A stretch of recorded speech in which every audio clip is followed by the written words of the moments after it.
How's it going, everybody? I'm the best there is, the best there was, the best there ever will be. There'll be none before me, there'll be none after me. Therefore, I am the one and only Jay Covey, and welcome to Wrestling Made Simple. We got a great week this week of the news of the week, followed by your Raw and SmackDown review.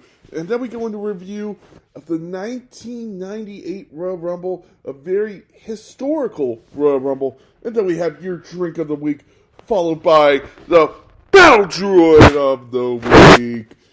Let's get into the news this week, though, as Renee, I always mess his name up, Renee Paquette, I try not to mess her name up, Renee Paquette's new contract has been released for AEW. It is a 3-year deal as a talent and a 3-year producer deal, so technically she has 2 AEW contracts at the same time.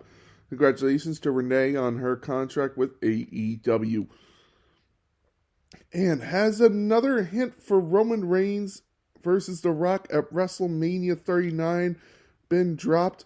Apparently, as if you watch the Young Rock show, they showed that The Rock had the Universal Championship on his title, basically on his title platform, his title display in his house. And he has never won that title. He has won the Attitude Era title, the Undisputed WWE Championship, but not the Universal Championship. So that would actually be fun to see. It's fun to see that. So are they dropping hints that The Rock is going to face Roman Reigns and beat him at WrestleMania?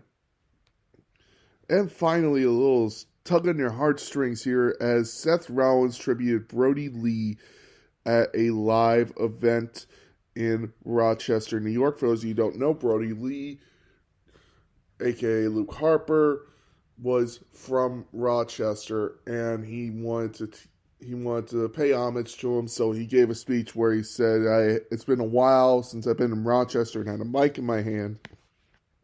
But a couple years ago, we lost what I consider to be one of my best friends in this business.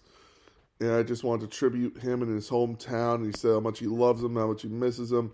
And then he closed it with, and now, ladies and gentlemen, do what you do best and sing my damn song. Sticking true to Seth Rollins, but also sticking true to Colby Lopez. I love that. So bravo to Seth Rollins for that one. Let's move on to SmackDown, because that's the end of the news. SmackDown kicked off with Jey Uso saying, with the bloodline, with Jey Uso saying he didn't like Sami for a long time, but after Sami made the right decision at Survivor Series, he said it was wrong. The Brawling Brutes then interrupted, and Sheamus demanded they stop talking, and he is ready to face Sami Zayn. Sami Zayn was able to defeat Sheamus with a little help from the Usos. It was a little fun match here. Really did enjoy it. I remember I was actually watching this with a couple of my buddies, and they said the guy in red's going to lose. He's going to get his ass kicked. But it was funny as Sami Zayn picked up the win. I go, oh yeah, really? I thought that was funny of me. We then get Kofi Kingston declaring his entry to the 2023 Men's Royal Rumble. It wouldn't be Royal Rumble without you, Kofi. So this is awesome to see. We then get Imperium attacking Kofi Kingston. And Kofi challenged to a one-on-one match with Gunther later on in the night. We then get Bray Wyatt denying he attacked LA Knight last week. And everyone knows if it was him, there would be nothing left of LA Knight. We think it's Shayna Baszler versus Emma. Fun match, really kind of do. I'm enjoying Emma coming back to WWE. I think the Triple H regime is way better for her than the Vince McMahon regime in this sense. Shayna Baszler was able to defeat Emma and continue to beat her down when Shotzi comes in to make the save, but gets taken out by Shayna. Raquel Rodriguez came out and Shayna left, so it's clear we got a 3-person versus 2 team. Maybe it'll be a handicap match at the Royal Rumble, which I would actually wouldn't mind seeing. We then get Lacey Evans being announced. She's being repackaged and is going back to her basics as a United States Marine. I don't know what's going to happen with this. I would like to see something different from Lacey Evans, but we're probably just going to get the same old Lacey Evans. We then get Gunther versus Kofi Kingston. Fun match, very, very different clash of the styles between these two. Unfortunately, the one thing, I don't think these two gelled together as they should. It was a fun match, but not a great match. Gunther ends up picking up the win. We then get Sheamus attacking the Usos backstage. Instead, he and Drew McIntyre are coming for the undisputed WWE Tag Team Championships. Fun little thing to see, but unfortunately it would be announced on Monday Night Raw. Drew McIntyre isn't good enough to compete. He is medically uncleared. So we will get Sheamus and Butch. We then get Liv Morgan going after Damage Control, but she was unfortunately overwhelmed. And then a surprise return, Tegan Nox back in WWE. That was very, very shocking. I didn't expect that. Tegan Nox comes in, making her return to WWE. Maybe we'll get a Naomi or a Sasha Banks return here for Liv Morgan. I don't know, but it would be cool to see that for NXT. We then get Karrion Kross announcing he has set his sights on the new WWE legend, Rey Mysterio. I would be interested to see that feud. They actually had a pretty cool storyline going into Lucha Underground before Rey left to come back to WWE, so I wish it could have played out, but unfortunately we never got to see it.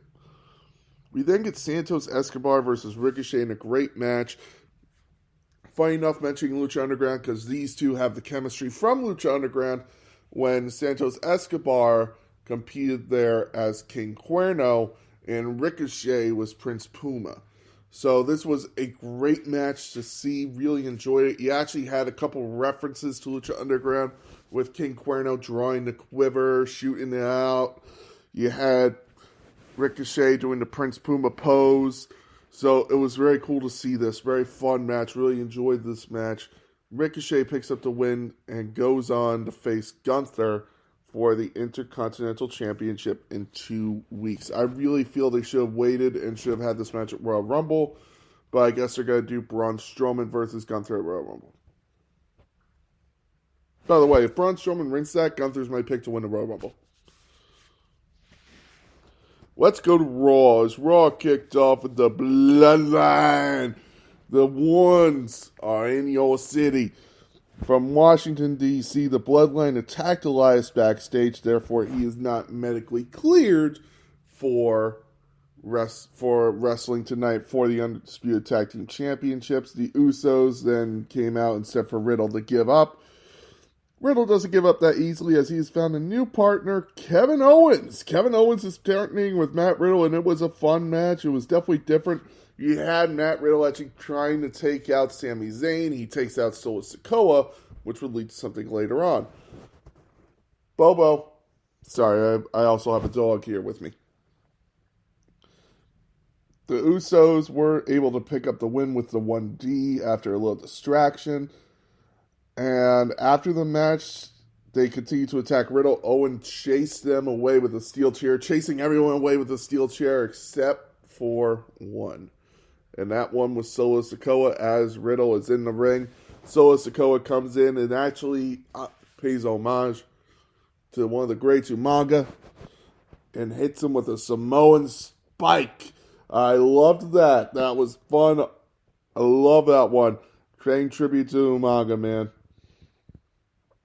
After this, we get the first triple threat of the night. There will be 2 triple threats between Bayley, Asuka, and Rhea Ripley. And then later on tonight, it will be Becky Lynch, Alexa Bliss, and Nikki Cross. And whoever wins those triple threats will go on to face the winners. Will go on to face the winner of the other one next week. And then they will get a shot at the Raw Women's Championship. Bayley was able to pick up the win. I know that's shocking to me too, but it was a fun match. Bayley was able to pick up the win after the match. Rhea Ripley really laid into Asuka, so it really went to show what Rhea Ripley is capable of with her strength and everything. So I was very happy to see. She really sold a great roundhouse from Asuka to the head. Rhea Ripley is definitely one of my MVPs of this year. It was then announced for next week, we will get Seth Rollins versus Bobby Lashley to determine who will face Austin Theory for the United States Championship. Lashley and Rollins traded words. Rollins basically said, "You haven't been the same since you lost to Bobby Lashley. Maybe it's because you want to be Bobby Lashley. I'm sorry, you haven't been the same since you lost to Brock Lesnar. Maybe it's because you want to be Brock Lesnar." Lashley and then him got into a brawl, and Lashley ended up spearing one of the WWE producers, TNA veteran Petey Williams. So I thought that was a funny little cameo. We then get Austin Theory versus Mustafa Ali in a alright match. Nothing too huge that I'm looking at, but still a nice little match. And Dolph Ziggler would make his return. He would actually attack Austin Theory. And then Ali would get pissed at him. They would have a little fight, but it would be broken up. But Dolph Ziggler, I really do like this. We then get the JBL Poker Invitational as everyone's there, including Dexter Lumis, who still has the money that he took from The Miz last week. Dexter Lumis is playing great. JBL was staying there, and The Miz comes in upset that JBL didn't offer him a chance for a Poker Invitational and offered JBL his Rolex to get in. JBL then informed The Miz it is a fake Rolex. Miz just can't catch a break, man. Not in the Triple H era. We then get the OC arguing with Baron Corbin in the Alpha Academy of JBL, telling them, hey, you're not allowed to fight here. Fighting isn't allowed at the Poker Invitational. We then get Dominic and Akira Tozawa getting into a fight. So everyone fights, and Dexter Lumis is the last one. He then gives the dealer a stack of money, and basically took the rest of the money. Dexter Lumis is getting rich, man. Dexter Lumis is getting that Gargano money, man, in the words of Carmelo Hayes.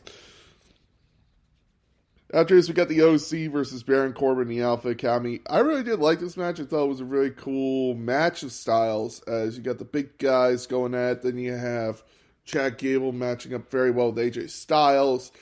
Otis actually doing very well with Carl Anderson, shockingly. And, of course, you have Luke Gallows pairing up with Baron Corbin. So I really thought that was a really cool match of styles. The OC picks up the win. And then we get Dominic Mysterio versus Akira Tozawa. Oh. Dominic Mysterio picks up the win, no question there. They're really pitching Dominic and Rhea together as a couple. I really think it's funny, but I'm just wondering how far they could take that. Dominic picks up the win. They beat down to Akira, but the Street Profits chase them off. What the fuck? Why are the Street Profits chasing off the Judgment Day and saving Akira? That makes no sense. We then get Alexa Bliss versus Becky Lynch and Nikki Cross for a triple threat match to determine the opponent for Bayley. And next week to find out who will face Bianca Belair for a Raw Women's Championship match at the Royal Rumble. Alexa Bliss actually hinted at hitting Sister Abigail. She had it perfectly set up. Nikki Cross was able to make the save, but Alexa Bliss really showing her dark side as she was warming up. You saw the Bray Wyatt logo in the background. They are really teasing her teaming up with Bray Wyatt again. I swear to God, also, she's been wearing it, the way she's been wearing her hair, I swear to God, I'm seeing those dreads again. If she has the braid dreadlock back in, that would, it's basically solid stone. She'd be back with the Fiend. Alexa Bliss was able to pick up the win after hitting Twisted Bliss off the top rope. Very cool to see that move back, and Alexa Bliss is in your main event title picture for the Royal Rumble. If she picks up the win, I could easily see her not winning the title off of Bianca, but turning heel at the Royal Rumble and aligning herself with Bray Wyatt again. That was Raw. Raw and SmackDown this week were very fun coming off of Survivor Series. Really enjoyed them. They had their moments where you're like, oh, that was stupid. And I'll get more of that in my Battle Droid of the Week for Raw. SmackDown, it's just a shot. It's the Sonya Deville and the Ronda Rousey that just destroys me. Let's go to Royal Rumble as Vader kicked us off with the artist formerly known as Goldust. This was a time when Goldust was just really, it was a sexual joke. It was just stupid to me. This was just idiotic, an idiotic character move. Vader is able to pick up the win even after he gets low blowed by Goldust. So I really think that is stupid. I want to point out here, the reason I chose to review this Royal Rumble, it's because it is such a, in my mind, impactful Royal Rumble for the era. It really led to, one, Shawn Michaels having to retire for basically a while, and two, the beginning of Stone Cold. Really the beginning of the Stone Cold main event era. Vader defeats Goldust, and then we move on to a 6-man tag team match of little people. Sonny was your special guest referee. We get Max, Mini, Mosaic, and Nova, who, again, talking about Lucha Underground, would actually go in and become Masquerita Sangrata. So you actually have one of the best little wrestlers ever in this match. And unfortunately, on the heel side, you get Battalion, El Torito, and Tarantula. The reason I say unfortunately is that everyone on the heel side of this match has passed away. So, you know what? Rest in peace to them. It's a hard match to watch because you're watching and you're going, all right, those guys are all gone. And it hurts. But, you know, you got to honor them for what they were able to do in WWE. They got a pay-per-view match, which didn't come easily to smaller wrestlers at the time. Let's move on to the next match, as the faces would win, by the way. Let's move on to the next match, as it is Rock versus Ken Shamrock for the WWF Intercontinental Championship. This is when The Rock was really with the Nation of Domination. He's fighting off Ken Shamrock, who could have been a main event title picture at the time, but just didn't have, Vince McMahon didn't see him as the charisma and had a failed pay-per-view main event, so they really didn't see him as a big draw, so they moved him back into the Intercontinental picture. The Rock would pick up the win by disqualification, as Ken Shamrock would not break his ankle lock on The Rock. Fun match. Definitely Rock loves this match, so it's a cool one to look at. But you just wonder what this feud could have been more of, you know? We then get Legion of Doom versus the New Age Outlaws for WWF Tag Team Championships.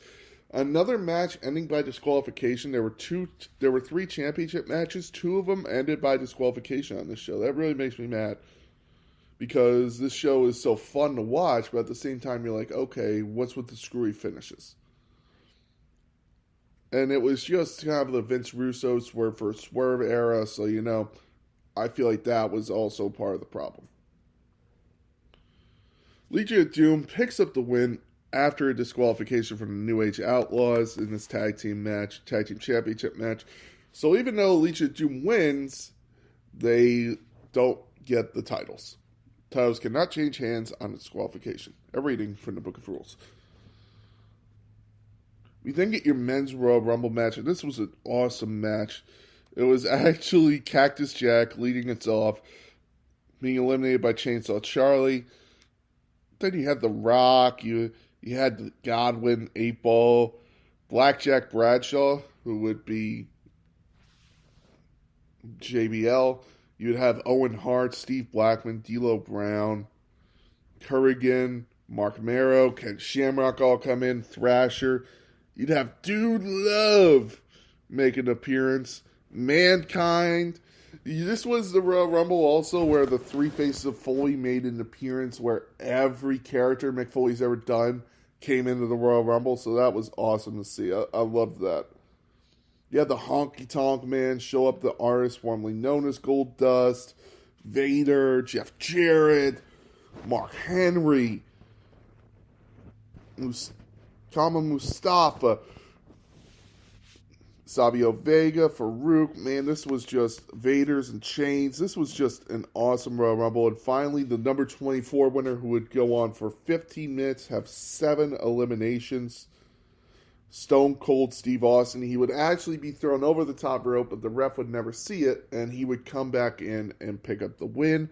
So Stone Cold Steve Austin wins the Royal Rumble, his first Royal Rumble win, and he would go on to face the winner of Shawn Michaels versus The Undertaker in a casket match. Now, this is a very different casket match. When you look at it, this casket match really changed WWE history. Because if it wasn't for this casket match, Shawn Michaels doesn't injure himself. And it's not The Undertaker's fault. Shawn Michaels went for a weird move on The Undertaker. The Undertaker actually flipped him up. And he was supposed to land perfectly on the apron.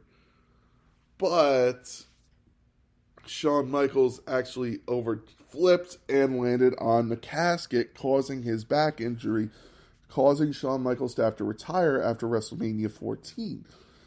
Now, my idea would have been have The Undertaker win this title and then drop it to Stone Cold at WrestleMania. But then you never get the streak and you actually don't get the feud at WrestleMania 14 they had with Kane. So, maybe it was all for the best because this would lead to the Kane-Undertaker feud at WrestleMania. I really enjoyed that. It show's fun to go back and look at and be like, all right, this is what this was like. This is what we saw from this match. And when you look at now, this led to one of the greatest moments ever. Stone Cold finally capturing the WWF title. And then you have Mike Tyson knock out Shawn Michaels in one of the greatest calls ever. Tyson! It was just, it's fun to watch this and look back and be like, so, all right, so this is how this happens. Let's move on to your WWE Drink of the Week. Sticking with the Royal, we have the Vegas Bomb, which is half an ounce of Crown Royal, half an ounce of butterscotch schnapps, and an energy drink. Basically Red Bull. So you gotta pour the Crown Royal and the butterscotch schnapps into a shot glass, fill the pint halfway with your energy drink, drop the shot in, and enjoy. You got a Vegas Bomb. Very fun drink. Please drink responsibly. Do not drink and drive, and do not drink if you are under 21 in the United States of America, and do not overconsume on alcohol. Now, ladies and gentlemen, it is time for everybody's favorite segment, the Battle Droid of the Week. This is a very easy one for me, and I talked about it. I said I would go into it. While I want to give it to Dominic Mysterio, I can't blame Dominic Mysterio for this match. I haven't been a fan of this guy his whole career. I'm going to say that now, that I have not been a Akira Tozawa fan. So, I feel like it needs to be said. I feel like Akira Tozawa is this week's Battle Droid of the Week. I don't know what he's doing in WWE right now. This is why they shouldn't have gotten rid of the Cruiserweight division. The Cruiserweight division would have been perfect and it was perfect for a guy like Akira Tozawa. He held the Cruiserweight title twice. So you know what? Yeah, I just can't get my head wrapped around it. So Akira Tozawa, you are the Battle Droid of the Week. Congratulations. Uh-oh. Ladies and gentlemen, thank you very much for listening. I have been the big guy. This has been Wrestling Made Simple. Thank you very much for listening. I hope you have a great week in wrestling. Enjoy NXT Deadline. I forgot that was even this weekend until I was setting up for this podcast, so that's why I didn't review it. I completely forgot. So you know what? Enjoy NXT Deadline. Enjoy wrestling this week. Have a great week. Thank you very much for listening.